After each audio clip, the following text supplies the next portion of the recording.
and welcome to another episode of Health Affairs This Week, the podcast where health affairs editors go beyond the headlines to explore the health policy news of the week. I'm Ellen Bayer. And I'm Marianne Amoss.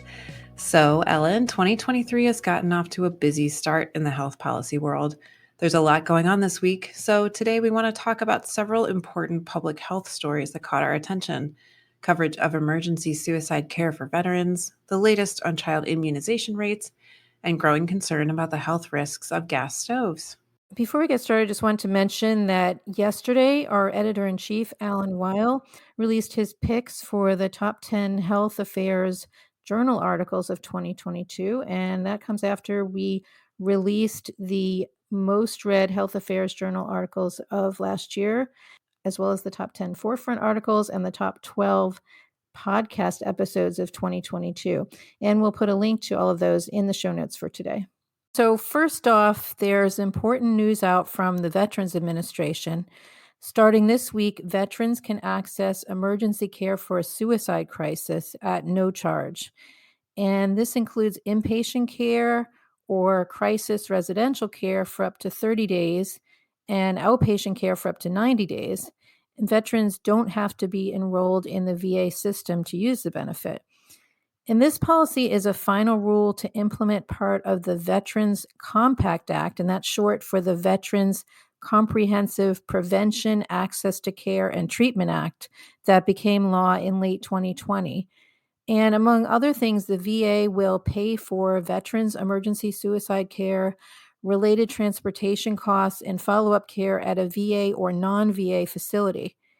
Other provisions of the Compact Act include requirements to improve the transition from the military to VA services, conduct outreach to at-risk veterans, and improve care and services for female veterans. It's worth noting that the VA has named suicide as its top clinical priority for FY 2018 to FY 2024. And in the past year, the VA has conducted a number of outreach efforts, including promoting the national toll-free 988 number for the Suicide and Crisis Lifeline, and conducting a public outreach campaign on firearm suicide prevention, as well as a national veteran suicide prevention awareness campaign, Don't Wait, Reach Out. In other public health news this week, I noticed that there are new data out from the CDC showing that routine child immunizations went down again last year. Can you say a bit about that? Yeah, that's right, Ellen. So last Friday, the CDC released new data on vaccination coverage among kindergartners for the 2021-2022 school year. They found that approximately 93% of kindergarten children nationwide had received vaccines for measles, mumps, and rubella, known as MMR, diphtheria, tetanus, and pertussis, known as DTaP, and polio and varicella. So that 93% is lower than the 94% reported during the 2020-2021 school year that we discussed in an episode of This Week last spring. And it's even lower than the 95% reported during the 2019-2020 school year. So a 2 percentage point drop over 2 years might not seem like that much, but of course that translates into hundreds of thousands of children. And clusters of unvaccinated and undervaccinated children can lead to outbreaks of preventable diseases. And in fact, there's an ongoing outbreak of measles in Ohio right now, mostly among unvaccinated children. So, Marianne, what are some of the reasons for this trend? Several of them are related to COVID. For one, we're seeing low levels of trust in the FDA, the CDC, and other key public health agencies, as well as less willingness to follow public health policies. Also, pandemic lockdowns and supply chain disruptions contributed to children missing routine vaccinations. And since many children weren't physically going to school in 2020 and 2021, they didn't have to meet school vaccination requirements. Plus, some children have been given exemptions from vaccination. Most states allow religious and medical exemptions, and a growing number grant personal or philosophical exemptions as well. And there seems to be growing public support for exemptions in the last few years, according to recent national surveys. The Kaiser Family Foundation's COVID Vaccine Monitor survey that came out in December asked adults whether parents should be able to opt out of vaccinating their school-aged children, even if doing so creates health risks for others. 28% of adults said yes, parents should be able to opt out. And this is a big jump up from the 16% of adults that felt this way in 2019. So this is definitely an issue to keep an eye on. And finally, on the theme of public health, a topic that's gotten a lot of attention in the last few weeks, even though it's not actually a new issue, is concern about health risks from gas stoves. Yep, and even though it's been top of mind in the last few weeks, data on health risks from gas stoves has been out there for quite some time now. The bottom line is that gas stoves have been found to be a significant source of indoor air pollution, including nitrogen dioxide, which is a chemical that creates health risks, most notably for asthma among children, as well as increased risk of asthma related hospital admissions for older adults. A key issue here is ventilation. So, if ventilation to the outside is correctly installed, it generally can reduce the health risks. But gas stoves in most households today typically don't vent to the outside since there are no requirements that they do. And there are some equity issues here.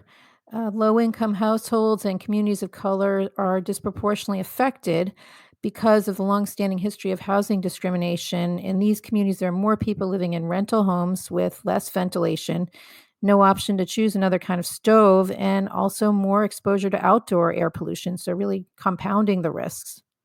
And ventilation doesn't completely take care of the issue of pollution from gas stoves because even when they're not being used, gas stoves can still emit the greenhouse gas methane, which is harmful to the environment.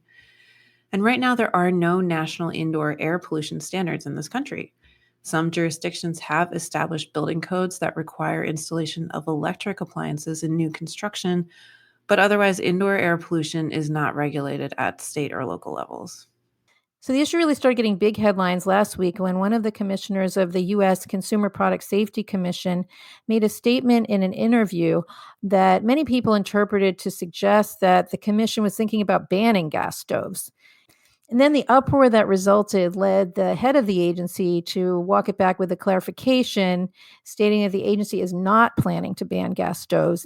Instead, he said the Consumer Product Safety Commission is doing research on emissions from gas stoves and looking at new ways to address health risks, as well as working on strengthening voluntary safety standards. In the spring of this year, they will be looking for public comments on gas stove emissions and potential solutions to reduce the risks.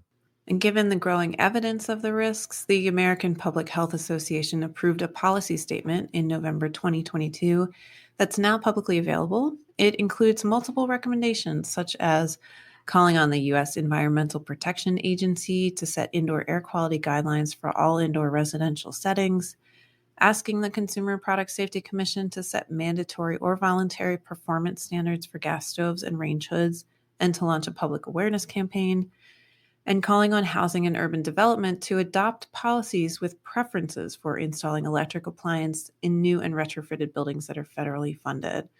These are just a few of the recommendations, and we'll put a link in the show notes. Also, it's worth noting that the Inflation Reduction Act that became law last year provides funding to states for consumer rebates on electric and induction stovetops. And I wish I'd known about that before I bought my new gas stove last year. So I'm sure there'll be more to come on that story. So we'll have to keep a close watch on it in the coming months. I think we'll have to leave it there for today.